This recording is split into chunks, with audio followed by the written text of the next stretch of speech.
Inside the contract named BAT of the DAI stablecoin system, there are two structs, IOK and yearn.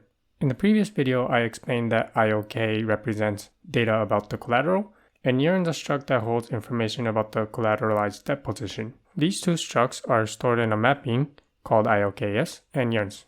Now, inside the struct IOK, there are some parameters, for example, spot, debt ceiling, line, and dust, which represent the minimum debt floor for a CDP. We don't want these parameters to be set by anyone. We want these parameters to be set by the admin of this contract. The functions that handle this logic of setting parameters for the collateral are the functions init and file. So in this video, we'll rewrite the functions init, file, and along the way, we'll also implement the function cage. As a reminder, what this function will do is it will set lib equal to 0. This is basically a way to disable the contract. Whatever function that needs to be disabled will have some kind of check to make sure that lib is set to 1.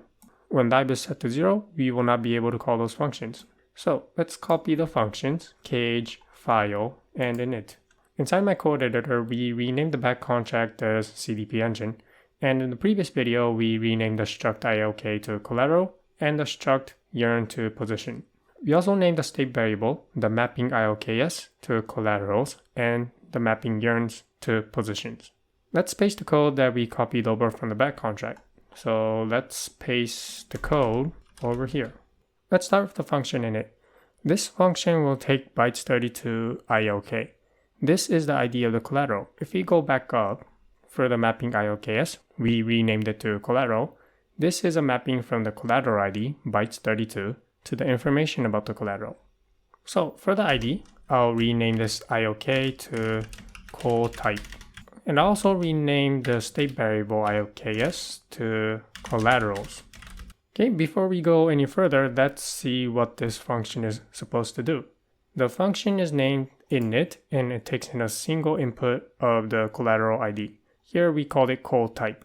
And this function can only be called by an authorized account. This auth modifier, as a review, we created another contract inside the library called auth contract. And inside here, it has a modifier called auth, which checks that message sender is authorized. So going back to our contract, we know that this function can only be called by an authorized account. In other words, only the authorized account will be able to write something into the collateral that is stored at call type. First, it checks that the rate. So what was rate? Let's go back up. Rate, we renamed it as rate accumulator or accumulated rates. So going back down, it checks that this rate accumulator is equal to 0, rate ACC. And then it sets the rate accumulator to 10 to the 27. The unit of rate accumulator is rad, RAD, rad. Rad is basically equal to 10 to the 27. In other words, this sets the rate accumulator for call type equal to 1. And if you try to reset it by calling this function again, it's going to fail since rate accumulator is now equal to 1. And this part of the check makes sure that rate accumulator is equal to 0. So we can only call this function once for collateral when we initialize the collateral. And what it does is it sets the rate accumulator to 1. And lastly, only an authorized account will be able to initialize the rate accumulator to 1 for a call type. Before we move on, I'll change the error message to something that's easy to understand. Let's say collateral already init. Okay, let's move on. Let's look at the function file. What does this function file do? It takes in two parameters, bytes 32 what and UN256 data. This function also checks that message sender is authorized. Here we have the modifier called auth. The first thing it does is checks that lib is equal to true. Inside the circuit breaker that we wrote, we changed the data type of lib to be Boolean. Going back to our contract, we can just say require that it is lib. So the contract must be lib, and then if this what is equal to line, then it sets the state variable called line to the data.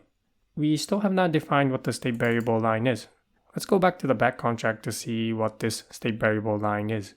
Inside the back contract, the state variable line is defined to be UN256, and inside the comment it says that it represents the total debt ceiling with the units being read. Let's copy this and then paste it over to our code editor. Okay, back inside our code editor, I'm going to paste the code. Okay, so line is total debt ceiling. And what it represents is the total debt ceiling, the maximum debt that the DAI stablecoin system can have. So let's rename this to system max debt. So if what is equal to system max debt, then it will set the state variable system max debt to the data that came in from the input. Let's rename the inputs. Let's rename what to key, and now rename this data to value. Otherwise, if the key is not equal to system max debt, then this function will revert. And finally, I'll rename this function. Currently, the name of this function is file. Let's rename this to set, as in set some kind of state variable inside this contract. Okay, moving on. We have another function called file. So what it's doing over here is it's overloading the function. The same function name, but with different parameters, will be called depending on the parameters that we pass. If we pass in bytes 32 and uint256, then this function will be called. Otherwise, if we pass in bytes 32 and uint256, then this function will be called. Let's rename this to set. And again, this function requires authorization. We can see this since it has the modifier auth. Okay, moving on. It first checks that lib is equal to true. In our contract, we replace this lib with a boolean. All you have to do is check that lib is true. Actually, we can replace this lib with a modifier.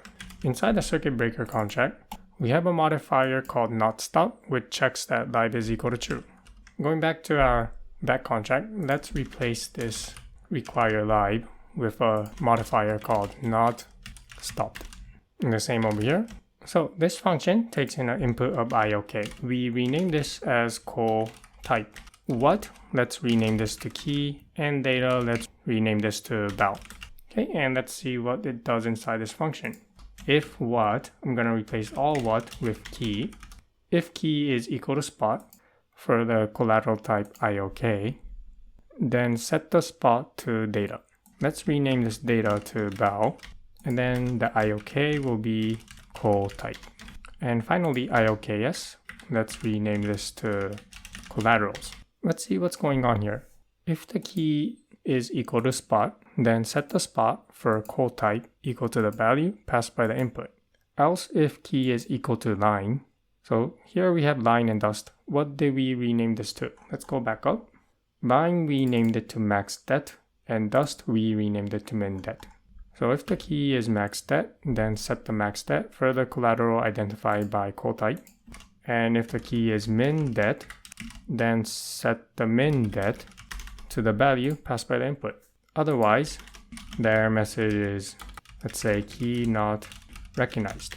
So what this function is doing is it's setting the spot or the max debt or the min debt, and this function can only be called by an authorized account. Remember that spot represents the current market price of the collateral with some safety margins. So what we can expect from here is that the price oracle will be calling into this function with the parameter key equal to spot to set the spot equal to the market price with some safety margin. Okay, so that's the function set. Let's rewrite the last function, cage. Going back to the circuit breaker, we have an internal function called stop. So inside here, all we have to do is call the internal function stop. And that completes the function cage and the two file functions. These functions can only be called by authorized account, and they set state variables inside the back contract.